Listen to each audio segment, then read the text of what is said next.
Hello everyone, and welcome back to Best Manhwa Recap. Your support means a lot to me, and I am thrilled to introduce you to this new manhwa. The hero was walking along a dusty road when suddenly he heard a suspicious rustling in the bushes behind him. In the deepening twilight, the hero stumbled upon an almost imperceptible entrance to a cave. Darkness swallowed its contours, rendering its location nearly invisible. From the dark depths of the cave, two glowing lights fixed on him, like a pair of mysterious eyes. When the owner of those eyes finally emerged, it turned out to be a massive tiger. Its muscular body was framed by the twilight, and sharp teeth protruded from its mouth like blades in the night.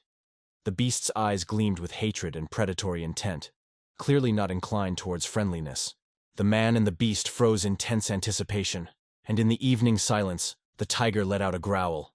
The massive predator was poised to leap, its muscles tense, and its body clearly signaling an intent to attack. The tension between the man and the beast was escalating, but at the moment when the tiger was preparing to pounce, the man's face showed no fear. In his eyes, there was an unusual confidence, veiling a hint of mocking audacity. He regarded the predator as an equal, as if cautioning it not to tempt fate. As the tiger leaped, small stones scattered from under its paws, and the air stirred, causing the nearby plants to sway. The powerful beast surged forward, its movement full of strength and speed, as if nature itself had submitted to its will. As he leaped upward, the beast loomed before him like a colossal giant. Its size vastly surpassed that of the man standing before it. The tiger's massive body towered over the man like a living mountain. Its eyes gleamed with fiery red fury, as if the flames within it intensified with each passing moment. However, the man didn't succumb to fear in the face of this predatory killer's charge, and fearlessly met it with a powerful blow to the face. This encounter proved fatal for the beast. After the skirmish, the man simply shrugged, and remarked that it had been nothing more than a tedious waste of time. As a trophy, he tore out one of the tiger's claws, hoping that someone might offer him some money for it. Meanwhile, in one of the ravines of this mountain range, hidden from view, entirely different events were unfolding. There, in the heart of wild and uncharted nature, life flowed by its own rules, like a secret tale. Even though just a few miles away from here, a man had claimed his trophy and continued on his way. Several men dressed in guard uniforms were rushing ahead, eager to meet with their leader. The leader, anxiously waiting, inquired of his guards if they had found what they had been tasked to find. The response he heard was negative. In a state of confusion and anger, with deep furrows on his forehead, the leader ordered them to find and bring him the required documents without delay, his voice resonating like ominous thunder. His subordinates immediately scattered in different directions, carrying out the order, their hurried steps breaking the silence of the rugged terrain. They were determined to find the important documents as quickly as possible. The full moon had already risen in the night sky, and its brilliant light filtered through the dense tree canopies, creating a play of light and shadow on the forest trail. The man walked, following this mystical light that seemed to guide him through the dark night. Feeling a strong sense of hunger, he finished the last of his food with each bite, sensing the energy returning to his body. And his gaze remained fixed on the darkness of the night, searching for the next step. He pondered to himself that not only was he homeless, but he had also just finished his last meal, and he had no money left to buy more. He gazed at the night sky, as if searching for answers to his bleak thoughts. And at that moment, something on the ground caught his attention, causing him to stop and take a closer look. From the earth, a plant began to emerge, its leaves bearing a striking resemblance to a very rare element of flora seldom found in these parts.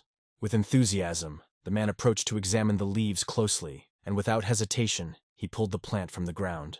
Indeed, it turned out to be an extremely rare root that could be used for medicinal purposes. The man was overjoyed because he knew that in the city he was heading to, there might be a doctor willing to buy this medicinal plant from him for a decent sum of money.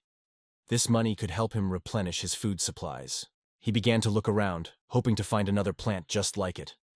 The discovery had already been a stroke of luck, but suddenly, very nearby, another one had sprouted, and in such a moment, one couldn't afford to miss such an opportunity. Suddenly, amid the quiet, moonlit night, cries rang out. Someone hurried their companions, feeling a sense of alarm, fearing the arrival of the guards. Curiosity and questions about what was happening nearby began to gnaw at our hero, and he made his way towards the source of the voices. Approaching cautiously and gently parting the bushes that lined the road, he discovered a group of people frantically searching for something in the contents of a carriage parked on the road. One of them appeared to be their leader, dressed in red attire. In the observer's mind, suspicion immediately arose that he was witnessing a robbery. Suddenly, the robber, dressed in red and clearly in charge of the others, noticed the noise in the bushes. He turned his head toward the observer, and their gazes locked.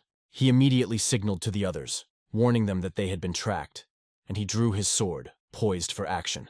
At that moment, where he had spotted the enemies, there was a loud rustling and snapping of twigs. But instead of the expected city guards, one man dressed in a blue jacket tumbled onto the road from there. His appearance resembled that of a wandering beggar. Noticing that it was just a homeless man, the leader of the robbers suddenly felt a profound relief, letting out a long sigh. Meanwhile, the man who had tumbled down the slope along the road opposite them was experiencing genuine disappointment from his unfortunate descent. He felt a sharp pain in his back after the fall. All the men present ceased their rummaging in the cart and stood behind their leader. The leader, completely confident in his abilities, addressed the uninvited guest sitting in the sand, suggesting that he should stick to the main road instead of seeking adventures on a backcountry trail. He also warned the guest that if he were to meet his demise, he would have only himself to blame. However, the subsequent turn of the conversation even bewildered the leader of the bandits, for the stranger did not show any intention to plead for mercy. Brushing off the sand from his clothes, he rose from the ground and asked without fear in his voice what nonsense his interlocutor was spouting. Narrowing his eyes and looking from beneath his brow, the stranger fixed his gaze directly into their eyes and asked, "For what purpose do you rob this cart?" The people across from him were struck by his audacity and boldness, and for a moment they stood frozen, as if rooted to the ground, devoid of the ability to respond. One of the men couldn't contain himself and, losing his composure, shouted for the ignorant fool to retract his words. He asserted that they were not mere robbers, but that before them stood Choji Khan of the Blood Cult, the world's greatest warrior, adorned in crimson attire. However, our hero had no idea who Choji Khan was and what the Blood Cult meant, and as soon as he voiced these thoughts aloud, one of those who had attacked him completely lost their composure. With a cry of, "I'll annihilate you!" he charged forward with unyielding determination, vowing to bury the audacious stranger. However, the stranger in blue executed such a swift and inconspicuous kick toward the assailant that almost no one managed to catch that moment. However, the consequences of this strike did not go unnoticed by everyone present. The grown man, who had just sprinted forward with the intent to crush his enemy, was instantly thrown back several meters, as if he weighed as light as a feather. Choji Khan, watching his comrade fly past him, was shocked by what was happening. He turned to look at the stranger, but the stranger himself was a bit bewildered. Hopping on one leg and gazing at the other, he contemplated the importance of controlling the force of his strike. A thought raced through Choji Khan's mind that something needed to be done, or else this vagabond could become a greater problem than the city guard. With growing unease, Choji Khan attempted to peacefully defuse the situation as his confidence began to wane. Approaching the vagabond, he announced that there had been a misunderstanding. However, in response, he heard accusations of robbery once again, and his composure started to crack. Refusing to forgive such audacity, he drew his sword, uttering threats and accusations towards his opponent. His sword glowed with crimson light, and he began to speak of how even in death, this audacious fool would be forced to fear Choji Khan for insulting the Blood Cult. With these words, he swiftly charged into battle. His eyes gleamed with a fiery crimson, filling with an inhuman, relentless fury, and his sword glowed with a scarlet flame as if summoned from the depths of hell. But before he could even swing his sword once, his trajectory changed. Instead of moving toward his enemy with a victorious smile, he suddenly soared upward with a grimace of pain on his face. Yet, it was against his own will. The reason for this was the same leg that had sent his subordinate flying moments ago. The ease with which the audacious stranger tossed his adversaries briefly stunned the remaining bandits. However, their desire to punish this upstart outweighed their fear, and they decided to attack him all at once. With an astonishing ease, he brought down the swiftest adversary as if rolling a stone across a meadow. Not understanding why they didn't cease their onslaught, even though it was clear to everyone that he was stronger, he found himself defending against their attacks and striking out with his hands in all directions, as if playing a musical composition composed of strikes. Meanwhile, the last of his opponents received his share of blows and fell to the ground. The moon silently illuminated this small country road through the tree canopies. It wasn't just a fight. It was a punishment for those who deserved it. The man in blue decided to search these people for any stolen riches. However, as he moved from body to body, he found nothing of value. Searching through the pockets and belt of the gang leader, he pondered why they had nothing of value. In the silence of the night, he slowly examined his defeated foes, and an aura of mystery hung in the air. He felt that his strength had been wasted in vain, and disappointment washed over him. With a heavy heart, he continued his journey through this mysterious forest nestled between the mountain ranges. The face of the guardsman who soon discovered the bodies lying near the carriage displayed profound horror that had seized him. Unlike the wanderer, he was well aware of who these people were and what they were capable of. If he had encountered them alive, his chances of survival would have been incredibly slim, and he might never have seen the light of a new day again. The chain of events continued in the city when the assistant to the elder came to him with a report about the road incident. Elder Lee Tae-jun was beside himself with rage. His assistant tried to calm him down, but Lee Tae-jun was beside himself with rage, unable to fathom that the followers of the blood cult had committed their vile deeds so close to him. Through the dimly lit room, a menacing sound reverberated as the elder swung his fist forcefully against the wooden table. He was concerned about the increasing number of cult of blood followers, and a thought began to form in his mind that they were initiating active actions. Assistant to Lee Tae-jun wondered how Choji Khan had learned about the transportation of highly important documents on this carriage. Both of them began to discuss whether the members of the blood cult could have known about the existence of these documents. However, they couldn't come to a definitive answer. So, the city elder ordered the summoning of another person. The newcomer immediately started asking questions about who could have defeated Choji Khan and how they dared to attack such a dangerous opponent. A tall man in pristine white attire entered the room, his long hair hanging freely. The elder scrutinized him and proceeded to recount the matter at hand, the documents within the carriage. The elder began his narrative about how the bodies were discovered by a guardsman, who immediately realized the need to call for reinforcements. However, upon the guardsman's return with reinforcements, the bodies had vanished without a trace. Therefore, the elder decided to send the man in white clothing for another inspection. However, the man refused the assignment, explaining that he had already distanced himself from it and was now just a senior sergeant. But the elder remained resolute, emphasizing that regardless of the man's desires, the order must be carried out. The elder also tried to motivate his subordinate, stating that the advance of the blood cult was a serious threat, and innocent people could be harmed. The elder also expressed his suspicions that the followers of the blood cult had formed an alliance with demons, which would explain the rapid growth of their power. Only a few people knew about the attacked carriage. So, among those entrusted with this information, there is a traitor. The elder assigned this person to investigate the entire situation, primarily to find those who managed to defeat the attackers of the carriage. While our protagonist was making his way down the city's main street, he was diligently searching for a doctor to whom he could offer his valuable discovery. With the anticipation of selling his valuable possession and being able to buy food soon, he smiled with satisfaction.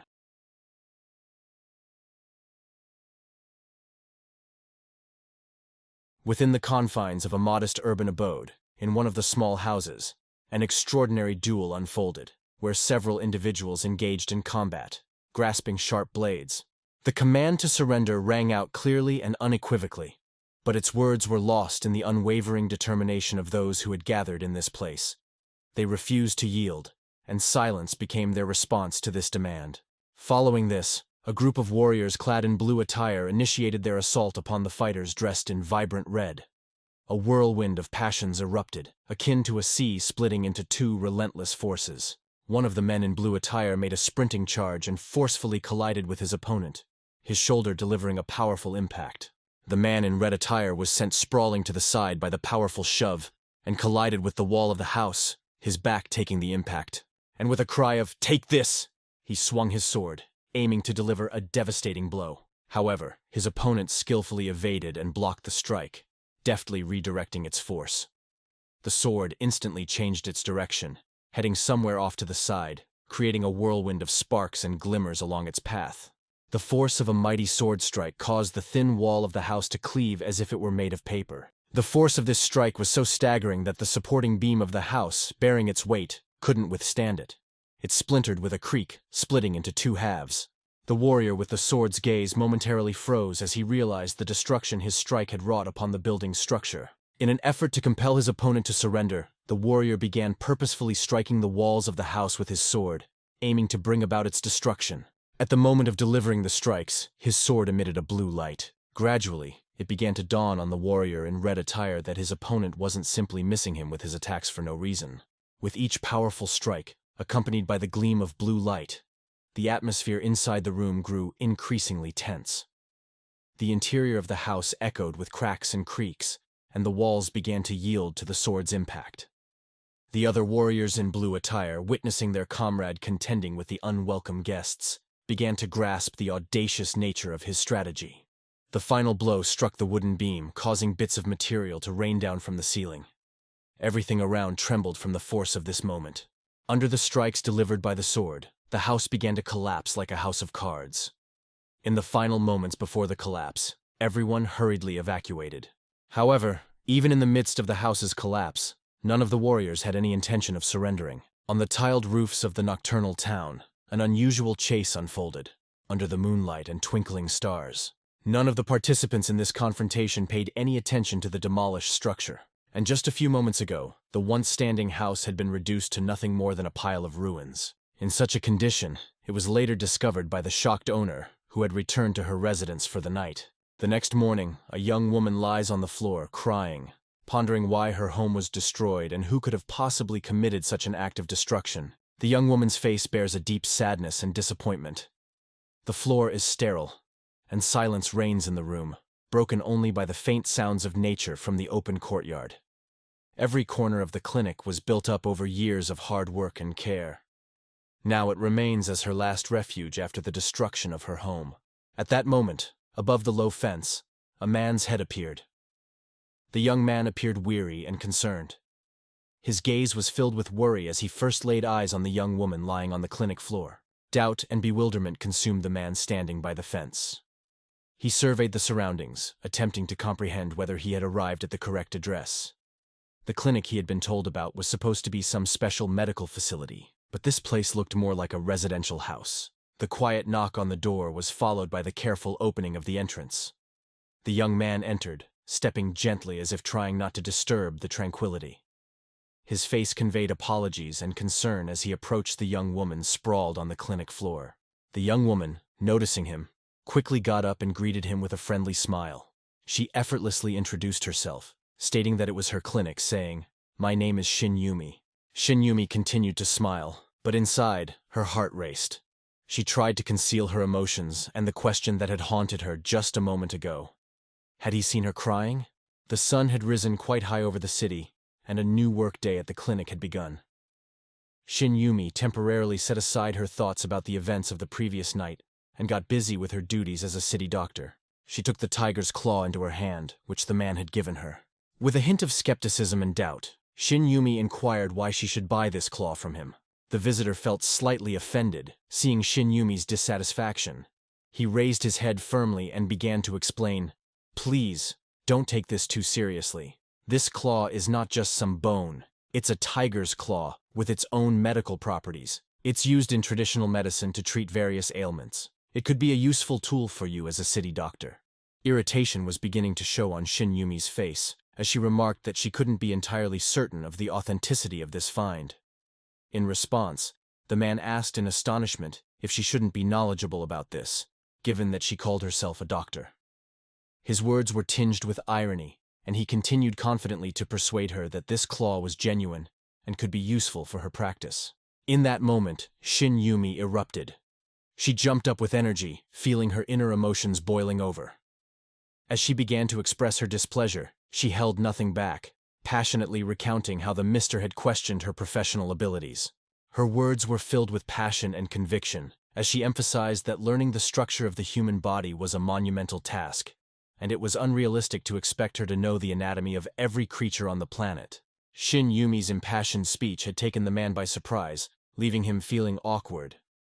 Deciding to convey his intentions, he carefully retrieved a small bundle of herbs from his backpack and presented it to her. Initially, Shin Yumi was in a resentful mood, her eyes radiating displeasure. But the sight of the offered plant changed her mood. Taking the plant in her hands, she examined it more closely. She was surprised and asked where he had managed to find 7-leaf ginseng. Her companion replied that he had simply spotted it on his way to the city and inquired how much she would buy this ginseng from him for. Shin Yumi tried to negotiate a lower purchase price and mentioned that such herbs usually cost 2 to 3 coins. But this particular specimen was in poor condition, so she was willing to offer 1 coin for it. The man stood his ground, refusing to agree to a lower price. His eyes gleamed with determination as he insisted that 7-leaf ginseng was so rare and valuable that it couldn't be sold for such a low price. However, Shin Yumi also didn't want to overpay for this root, and neither of them was willing to give in. Both stubbornly clung to their positions, and their dispute over the price was becoming increasingly tense. At that moment, 2 men entered through the entrance door, glancing around, and inquired if this was the location of the clinic. Shin Yumi smiled at them and introduced herself, then announced that this was indeed the clinic. One of the men who had entered asked her why her clinic looked so much like a house. Her smile radiated confidence and pride in the fact that her clinic provided affordable treatment. The men's gazes became more intrigued, and perhaps they began to understand why her clinic had a homely appearance. But her conversation was abruptly interrupted by the man who had entered the courtyard first, demanding that she settle the payment with him for the ginseng root. He also offered to pay him 1 coin up front, explaining that he needed to buy food, and then they could discuss how much she would owe him, considering that she now had visitors in need of urgent assistance. Shin Yumi agreed to this proposal and handed him 1 coin. The man, armed with the means to buy food, headed towards the exit and made room for new visitors. Shin Yumi, feeling slightly weary from these negotiations, emotionally and loudly called out to the new clients. Sitting at the table, she enthusiastically inquired from the incoming men how she could be of assistance to them. In response, she heard that one of them had a stomachache. Shin Yumi invited the man with the stomachache inside and confidently stated that an acupuncture session would be beneficial for him. The needle had been meticulously prepared, and the gleam on its surface seemed to reflect the doctor's professionalism and experience. The man watched her preparations with a hint of skepticism in his gaze. Shin Yumi explained the acupuncture process to the man with focus and attention, attempting to dispel his skepticism and persuade him of the procedure's effectiveness. Inside the clinic, an atmosphere of calm and trust prevailed, and the man began to gradually relax, preparing himself for the session. Relief was evident on the patient's face, and his eyes sparkled with gratitude. Shin Yumi smiled, feeling a sense of satisfaction from the successful treatment. The entire acupuncture experience had gone smoothly, and both individuals were impressed by the results. Their encounter concluded with a heartfelt bow, symbolizing mutual respect and gratitude for the assistance in restoring health. Shin Yumi, feeling a bit tired, reclined on the table to rest, and her gaze fell upon the ginseng root that the stranger had brought her. Just as she was contemplating the quality of the root, a woman's voice sounded nearby. She stood, clutching her stomach, and asked if the clinic was located there. Shin Yumi swiftly approached the woman, her attentive eyes expressing deep concern. She exhibited sensitivity and sympathy towards the patient's condition, trying to console her. The clinic exuded an atmosphere of support and readiness to provide assistance. Shin Yumi began asking additional questions about the symptoms to precisely determine the cause of the pain and suggest the best treatment method. After a quick examination, she reassured the woman that things were not as bad as they seemed, and that she had the appropriate medication for such cases. She handed the reclining woman the ginseng root, and mentioned that eating it would alleviate the pain. However, the patient inquired about the cost. Shin Yumi replied that the root would cost 3 coins, but the woman didn't have enough money. Shin Yumi was eager to assist the woman, and tried to find a solution. She offered the woman to take the medicine right away and pay for it later.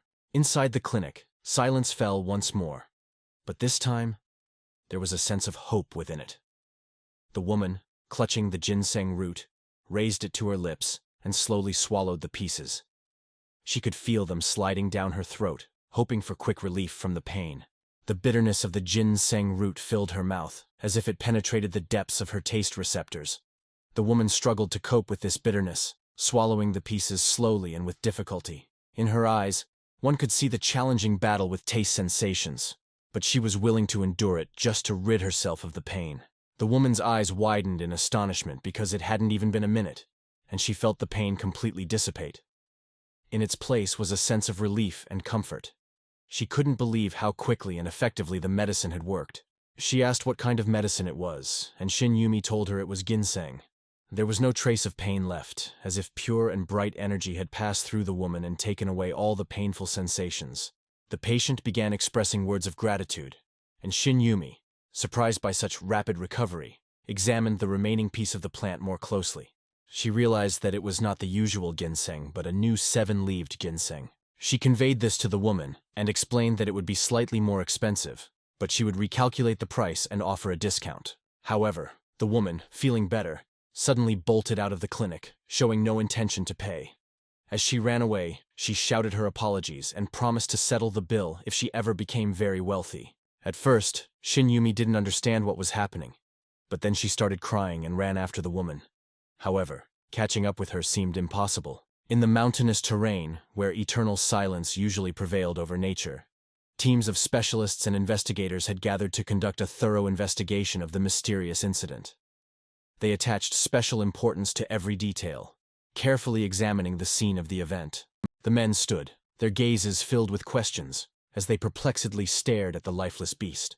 It was a huge tiger, which seemed to have been hit on a stone so that it cracked. The man in the blue attire, to whom the city elder had entrusted the investigation, stood at the forefront of this group.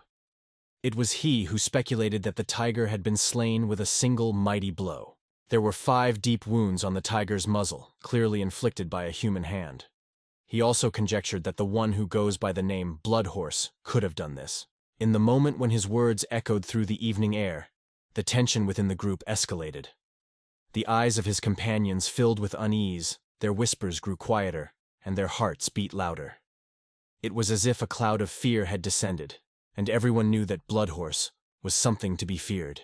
He hurried to reassure everyone and announced that it only appeared similar, but was not the real thing. If it were the work of the Blood Horse, the style and force of the blow would be different. The crucial aspect here is the force that was applied. It's unlikely even the Bloodmaster would have been capable of something like this. When asked who could have been responsible, he replied that he didn't know. However, there was one thing that troubled him. He revealed that what concerned him was the fact that someone was deliberately trying to mimic the Bloodmaster. Initially, Cho Jae-kan was suddenly attacked and obliterated along with his squad. Now, however, the body of a powerful predator was found, brought to a halt by a single powerful blow. When we delve deeper into this, a picture emerges where these events appear to be threads woven into a single knot. If this person is imitating the Bloodmaster, then he must be one of the members of the Murim Guild. And if he is doing this intentionally, then he has one goal: to ignite a war between the Murim Guild and the Blood Sect. The central square of the city was bustling with activity, and a large crowd had gathered. The entrance to the main building of the Murim League was concealed behind a massive red door. The man in black attire stood in the square, appearing like an invisible point in a sea of people. His gaze was fixed on the red door, meticulously scanning every intricate detail of its adornment. There was a tension in his demeanor, as if he were anticipating something significant, yet he was cautious not to reveal his true intentions. However, he didn't linger there for long, and after walking a few blocks he turned into a dark alleyway. In that alley, he encountered people who obediently bowed before him, addressing this man as their master. They continued their journey together, moving alongside this group. When he inquired about the preparations, he received a response indicating that everything was nearly completed. At that moment, Do Hyeon returned to Shin Yumi's clinic to collect the remaining coins that she owed him for the ginseng root. He listened attentively to Shin Yumi's account of how she had assisted a sick patient who had then fled without paying for her treatment. At the moment when Do Hyeon expressed his understanding, gratitude and relief shone in Shin Yumi's eyes. She brightened up, thinking that he considered the incident insignificant. However, in the next moment, when he mentioned that he still expected payment, the atmosphere in the room cooled slightly. Shin Yumi chuckled nervously, still holding on to the hope that she wouldn't have to part with her money due to the deception by the patient. However, Do Hyun's financial situation wasn't any better, and he still requested the return of his due coins. He observed that the clinic appeared quite upscale, but Shin Yumi, with a bitter tone in her voice, explained that the premises were not her own, but were rented at a cost.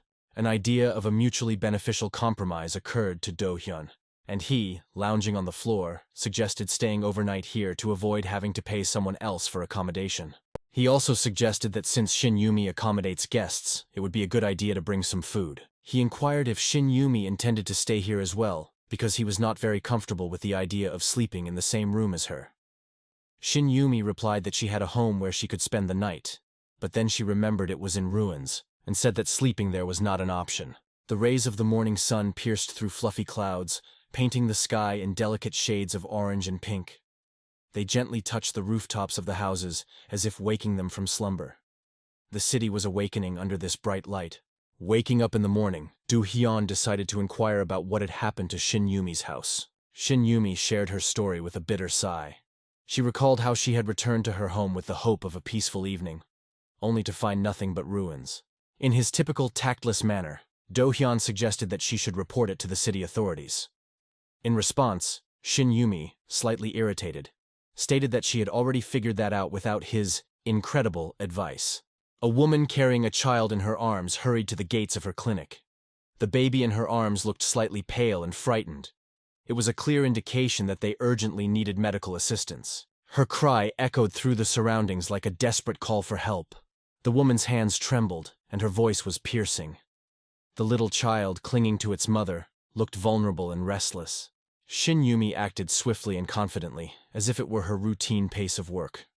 She showed where to place the baby, doing so with tenderness and care. In her eyes, there was professional determination alongside compassion for the suffering mother and her little child, and she immediately began performing her professional duties and started examining the lying girl. The initial examination revealed that the child had an excessive amount of energy in her body, and Shin Yumi immediately inquired about how this could have happened.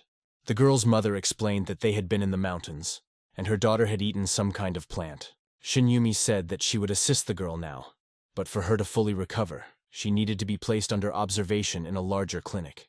Do-hyun offered his assistance, and Shin Yumi sent him to the adjacent room to fetch some instruments. After a considerable amount of time, during which she did everything in her power to assist the child, Shin Yumi asked Do-hyun to go and inform the larger clinic that they would need to admit the young patient. He mentioned that he had no idea where the larger clinic was located since he had arrived in the city only recently. However, Shin Yumi advised him to provide the necessary information to the owner of the rice store across the street, and they would take care of it. Do-hyun crossed the street and entered a small rice store. The store owner, an elderly man with kind eyes, stood behind the counter, ready to assist customers. Do-hyun explained the situation with the young patient and asked for help in contacting the larger clinic.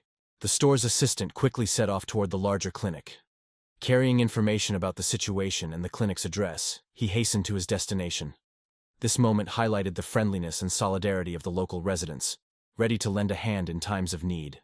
Do-hyun, on the other hand, decided to take a walk through the city and see Shin Yumi's ruined house. By this time, evening twilight had descended upon the city, shrouding it in darkness. Street lamps cast a soft glow on the streets, creating an atmosphere of mystery and coziness.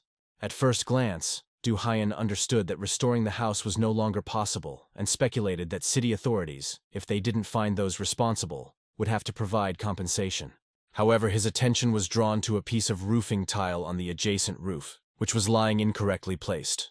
He climbed onto the roof to get a closer look and discovered several more pieces of roofing tile that were similarly misplaced. Together they seemed to form a trail, indicating that someone had run and shifted the roofing tiles from their original positions.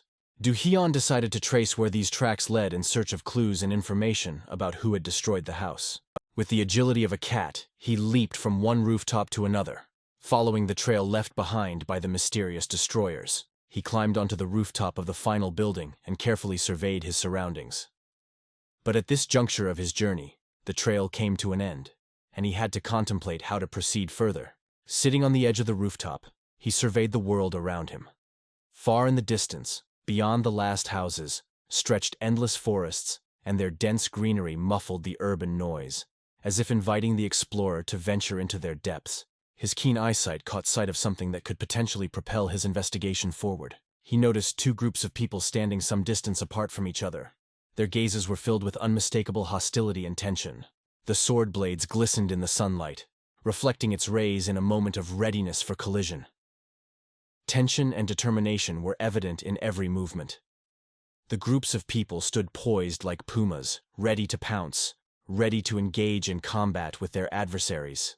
Silence hung in the air like the moment before a storm. The armed group stood frozen, holding their breath. Do-hyun approached them with unwavering confidence. The eyes of everyone present suddenly fixated on him, their expressions filled with mixed emotions, ranging from dissatisfaction to bewilderment. When asked who he was, Du Hyan replied that he was the one who would punish the bad guys. Du Hyan didn't know who these people were and whom he should help, so he asked them, "Who are you?" One of the guys replied that they were representatives of the Murim League. At that moment, a man in green attire emerged from among the warriors and inquired why those who wanted to stay alive were still here instead of fleeing in fear. Suddenly, the warriors in blue recognized this man and began trembling in fear. Du Hyan, on the other hand, was utterly bewildered, having no clue who this person was. It turned out that this was the same gentleman who had been inspecting the entrance to the Murim League that morning. The sudden revelation of this man's identity, known as Sibsalgui, triggered a strong emotional response from the warriors in blue attire. Their expressions were filled with fear and dread, as if the name Sibsalgui brought back memories of something dreadful. On the other hand, Du Hyun remained in the dark but could sense the tension in the air, which was so palpable that it could almost be tasted. Sibsalgui, one of the assistants to the bloodthirsty horse, inspired terror with his ominous appearance and the threat embedded in his words. His voice sounded cold and merciless as he uttered the menacing words, filling the Murim warrior with dread. And suddenly, from behind the warrior in blue attire, who was already prepared to retreat, came the mocking and taunting voice of Do Hyun directed at Master Sibsalgui. "Who is this insolent one?" the master asked his subordinates. In response, he heard that it was just a random passerby. Finally, Do Hyun made up his mind, and pointing his finger at the warriors in green, told them that since they were villains, they shouldn't hold a grudge against him later. The Murim warrior thought that Do Hyun was either unstable or foolish. He reiterated to him once more that they were facing Sibsalgui, a cruel killer who took pleasure in witnessing the death of others. However, Du Hyan continued to taunt Sibsalgui, undermining his authority and referring to him as a lackey of the bloodthirsty horse. The first to lose their composure was the master's assistant, and upon witnessing the insults directed at his master, he began shouting that he was not a lackey but the right hand of the bloodthirsty horse. Du Hyan pondered, remembering that Cho Jae-gan had said the same thing when they had clashed in a conflict on the road near the carriage. Aloud, he remarked that it wasn't the first time he had heard about the right hand of the bloodthirsty horse, and asked, "How many hands does he have in total?" Such an insult was no longer tolerated by Sibsalgui himself. Pushing his lackey aside with a menacing smile, he asked Do Hyan how long he had been tired of living. Insulting the bloodthirsty horse was a serious crime in his eyes, and he declared that for this offense, he would take the life of this audacious fool. Amidst Sibsalgui's distraction, the Murim warriors swiftly made their choice. They relaxed their bodies, ready for a quick escape, and were only awaiting the right moment. The sudden decision of the Murim warriors was filled with an instinct for survival. They moved at maximum speed, their legs literally soaring into the air, leaving a whirl of dust and earth behind them. Du Hyan shouted after the fleeing warriors, "Why are you running?" In response, they yelled back that they would bring soldiers to help. The irony of fate was that the moment when the Murim warriors attempted to flee only intensified Sibsalgui's anger and determination. His face was shrouded in a dark mask of destruction, and his eyes gleamed with fury. He was prepared to do whatever it took to stop their escape attempt and administer the punishment he believed they deserved. Sibsalgui, filled with aggression and a thirst for vengeance, moved at a speed that seemed supernatural. His figure seemed to dissolve into the dark night as he raced forward like an unstoppable ghost of death. His confidence was unwavering, and he was prepared for the most brutal outcome. In his eyes, there was a furious determination to annihilate anyone who dared to attempt to escape punishment. At that moment, when Sibsalgui stood before the warriors in blue attire, he looked like an undisputed ruler of the situation. His confidence was such that he appeared invincible, and he relished the moment when he was in control of the situation. His menacing figure and gleaming eyes conveyed superiority and contempt for his opponents. He moved like a predator, toying with them as if they were defenseless prey. But what he didn't expect was that the brazen stranger wouldn't yield in speed and wouldn't allow him to draw his sword. Du Hyun realized that Sibsalgui intended to kill everyone, and with an unbelievably swift strike, he sent him flying. But the Master of Masters wasn't about to give up so easily, as he had never tasted defeat in his life. Regaining his composure in mid-air, he unleashed several deadly shurikens toward his adversary. Sibsalgui, coming to a halt in mid-air, took a moment to breathe and focused on his next move. Confidence in his own skills was ingrained in his character, and at this moment, he was absolutely certain that no one could evade his precise throw. But seeing that his opponent was unscathed, he hurled the shurikens once more, only much faster. His throws once again missed their mark, and the man across from him appeared as though he hadn't moved at all. But hitting him was impossible, as his movements were lightning fast. And so, he decided to use his most powerful technique, striking with incredible speed directly at the neck. No one had ever dodged this move before. However, the outcome of this powerful attack turned out to be somewhat unexpected. Sibsalgui, taking a blow to the face, went into another flight, at the end of which he lost consciousness. Sibsalgui, subjected to a powerful blow, lost all balance and was instantly sent airborne. His figure appeared like a limp puppet, propelled by the force of the strike. While his body moved in one direction, his sword, torn from his hand, flew in the opposite direction, creating an elegant arc in the air. Du Hyun slowly approached the spot where his opponent lay, carefully watching for any movement. His gaze was alert, and he was ready to act if the opponent tried another trick. But Sibsalgui lay motionless, his breathing heavy and irregular, and his eyes were closed. However, the speed at which Master Sibsalgui approached Do Hyun did leave a slight impression on him. From a distance, the subordinates of the right hand of the Bloody Horse observed the confrontation. However, due to the distance, they couldn't make out who emerged as the victor. Nevertheless, they had no doubt that their master had effortlessly dealt with the audacious stranger. However, when the dust settled a bit, they noticed that their master was lying motionless on the ground. The voice urging them to flee echoed through the battleground, creating a sense of tension. Du Hyun, determined and composed, approached them. Approaching them, he asked where they were planning to go. Sibsalgui's disciples trembled in fear and began to deny that just 10 seconds ago they had wanted to leave that place as quickly as possible. A bunch of pathetic cowards. They wanted to escape and leave their master lying unconscious in the dust. At that moment, the tension between Do Hyun and Sibsalgui's henchmen was palpable. He stood before them, their gazes filled with fear and mixed emotions. Du Hyun posed a question about the demolished house, but the disciples responded with denials. His eyes reflected a determination to unravel this mystery and uncover the true culprits. The situation grew increasingly complex, and unanswered questions lingered. At that moment, one of the disciples noticed that their enemy had become distracted and lost in thought. He dared to attempt revenge for his master's defeat. The disciple was carefully concealed in the shadows, moving like a ghost as he approached Do Hyun. His heart raced with excitement, and he focused on this single moment. As he got closer to his target, he felt the tension building, and the hope of avenging his master gave him strength. However, before he could lower his sword, Do Hyun struck him with lightning speed, sending him flying with a powerful palm strike that kicked up a cloud of dust as he rolled a significant distance away.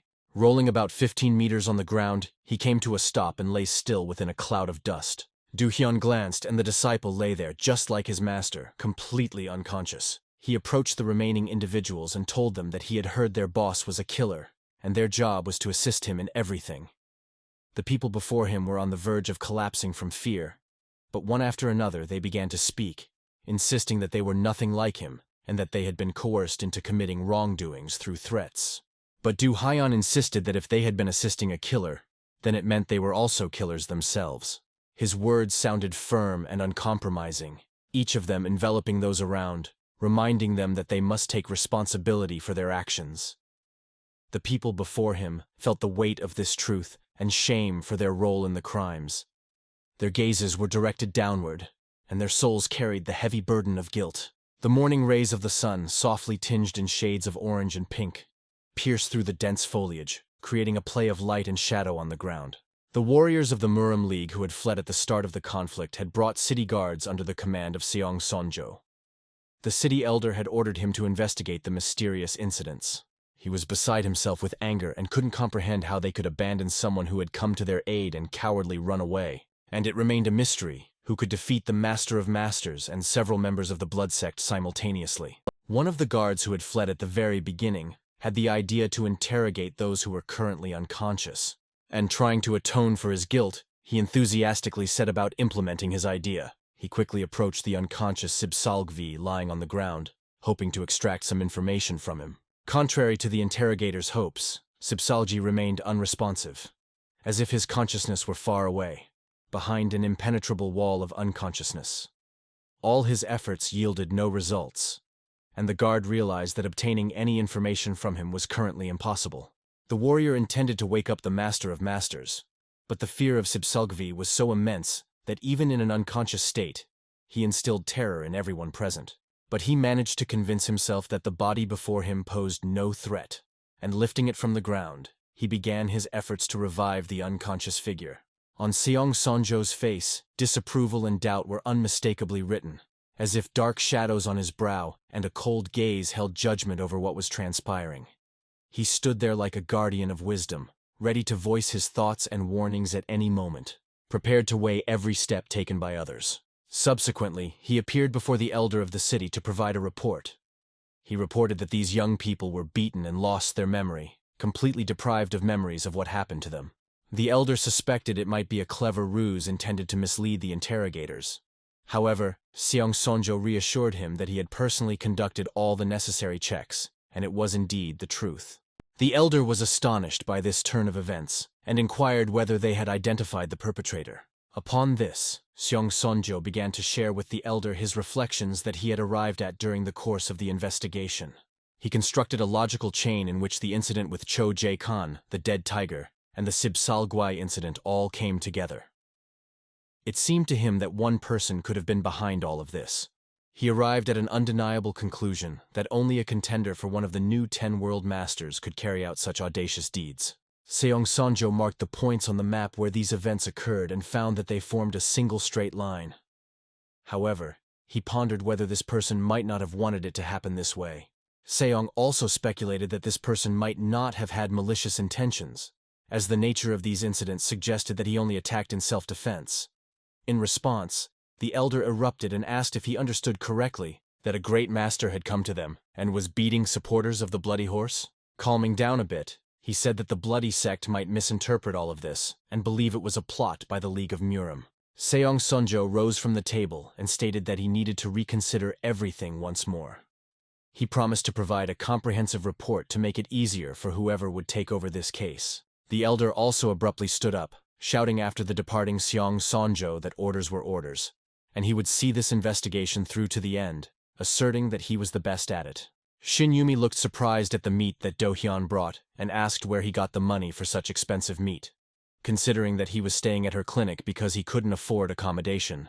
Do Hyun, unwilling to talk about the fight with strangers, began to concoct on the spot a ridiculous story about how he went to check on Shin Yumi's ruined house and found 5 adorable puppies there. In his fabricated story, Do Hyun described how he tenderly cared for these puppies, and miraculously, they started bringing him money. These little fluffy creatures became not only his loyal companions, but also a source of unexpected wealth.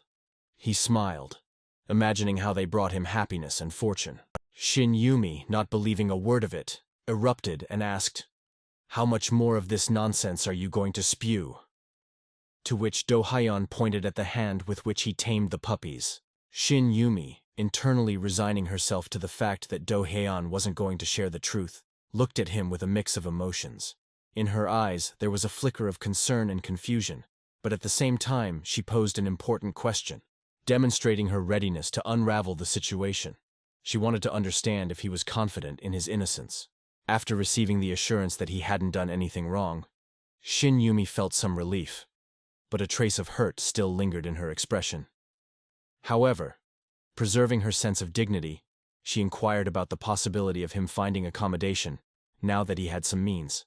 However, Do Hyun revealed that he had spent all the money on this food, and he didn't have a penny left from the money the puppies brought him. Not believing her ears, Shin Yumi shouted that she couldn't understand how someone could be so reckless, and demanded that Do Hyun leave her clinic. In response, Do Hyun asked her if she had found the person who had eaten his ginseng root and not paid for it, and from what funds Shin Yumi intended to settle the matter with him. She had nothing to counter this, and he sprawled out on the floor, declaring that he would sleep here until she returned to him what was rightfully his. With a sigh of sadness, Shin Yumi's face reflected disappointment and regret. She realized that, in this situation, he did indeed have some justification, and she understood the futility of her outburst. The moment was filled with unpleasant emotions and awkwardness, and she pondered how to find a solution to this uncomfortable situation. Do Hyun asked how the story with the sick girl had ended yesterday, and she told him that she had been transferred to a large hospital where she would receive constant care. A thought flashed through Shin Yumi's mind, prompting her to ponder. She began to contemplate the fact that Do Hyun had not displayed greed, not demanding money immediately, and had even assisted in the treatment of the little girl. Now he had brought food for both of them. Perhaps behind that cold exterior lay not such a bad person after all. Do Hyun, sprawled on the floor, immersed himself in thoughts about the girl whose fate had accidentally become entwined with his own. He was amazed by the fact that Shin Yumi, merely by touching the little girl, had instantly understood what had happened to her, and then treated her with the same level of professionalism. After some time, Shin Yumi prepared the meat that Do Hyun had brought and served dinner. The room was filled with a pleasant atmosphere, rich with aromas and warmth. Shin Yumi asked the question with a small smile, expressing interest in her guest's opinion about her culinary skills. With his mouth filled with the flavorful meat, Do Hyun remained pensive, attempting to swallow the delicacy before responding. And once his mouth was free, he, in his characteristic unceremonious manner, asked if this was meat at all that he had brought. This once again pushed Shin Yumi to her limits, and she suddenly blurted out that next time he would have to cook himself. On the same evening, the city's chief assistant arrived at the elder's office, and the elder briefed him on the progress of the preliminary investigation. The elder's office was filled with a solemn atmosphere as they began discussing the details and conclusions drawn from the investigation. The elder expressed his doubts with a serious expression, believing that the scenario in which one of the 10 masters seemed to have appeared in their city out of nowhere was unlikely and absurd. His words carried a tone of skepticism, and he continued to analyze the situation, trying to understand how such a thing could have occurred. Facing this situation, the elder and his chief assistant discussed the main problem. It turned out that someone had beaten the followers of the blood cult and fled the city. They pondered the motives behind this mysterious incident. Could he deliberately be attempting to provoke the blood horse, or did he have other reasons? Recalling the recent destruction of one of the houses within the city, the elder drew his chief assistant's attention to this fact. He inquired about the possible connection of this mysterious master to the incident. However, the assistant conveyed that he had information indicating that it was a group of warriors associated with the blood cult who had committed the act, and evidently, they had their own reasons for being in the city. He shared his assumption that these warriors associated with the blood cult might intend to engage in a confrontation with this enigmatic master. The elder concluded by stating that as of now, nothing was known for certain, but they needed to work diligently to uncover all the details. But one thing is certain, this master is extremely dangerous. If this captivating story has struck a chord with you, please share your thoughts in the comments, and I will definitely prepare a continuation just for you. Your opinion means a lot to me, and I am eagerly looking forward to sharing the next chapter of this thrilling adventure with you. Thank you for watching, and see you soon on the channel.